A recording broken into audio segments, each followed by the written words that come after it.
Bonjour et bienvenue dans cette nouvelle vidéo de Bleez. Je suis Thibaut et je vais vous présenter les nouveautés de ce mois de décembre. Au programme, une amélioration significative de la saisie des relevés, un nouvel assistant dopé à l'IA et des améliorations sur la révision. C'est parti! On commence tout de suite avec le module d'éclatement des écritures qui a été amélioré.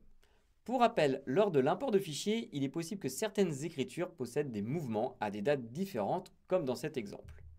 Cela pose un problème de conformité vis-à-vis du FEC et sera bloquant lors de la clôture de l'exercice sur Bleez. Il est donc nécessaire d'éclater ces écritures.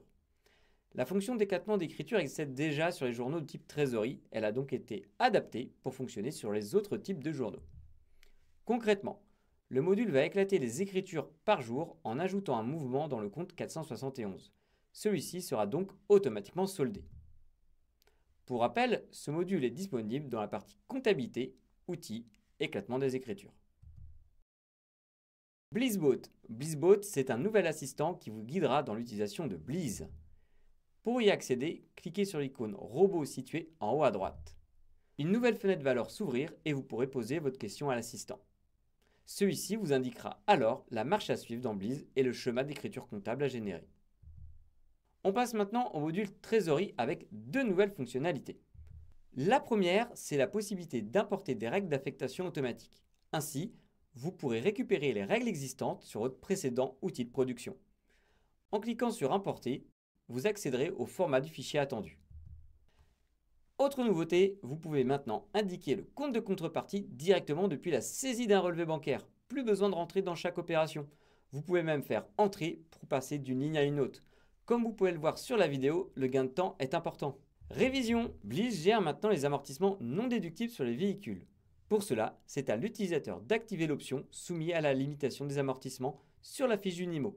Cela va automatiquement alimenter l'assistant de calcul du résultat fiscal. De plus, depuis la liste des immobilisations, une nouvelle édition a été créée. Elle contient le détail des dotations aux amortissements non déductibles sur les véhicules. Pour finir, voici la liste des autres améliorations qui ont été effectuées. Amélioration de l'ergonomie sur les écritures périodiques. Déclaration de TVA néant, l'écriture comptable à 0 est maintenant automatiquement paramétrée. Immobilisation, les suramortissements sont repris dans l'assistant de calcul du résultat fiscal. Cession d'ensemble, la date de comptabilisation est maintenant la date de cession et non plus la date de fin d'exercice. Enfin, le dossier annuel, si certains documents sont joints dans le dossier annuel et que leur format est autre que PDF, alors ces fichiers seront automatiquement mis dans un fichier zip et joints à l'édition.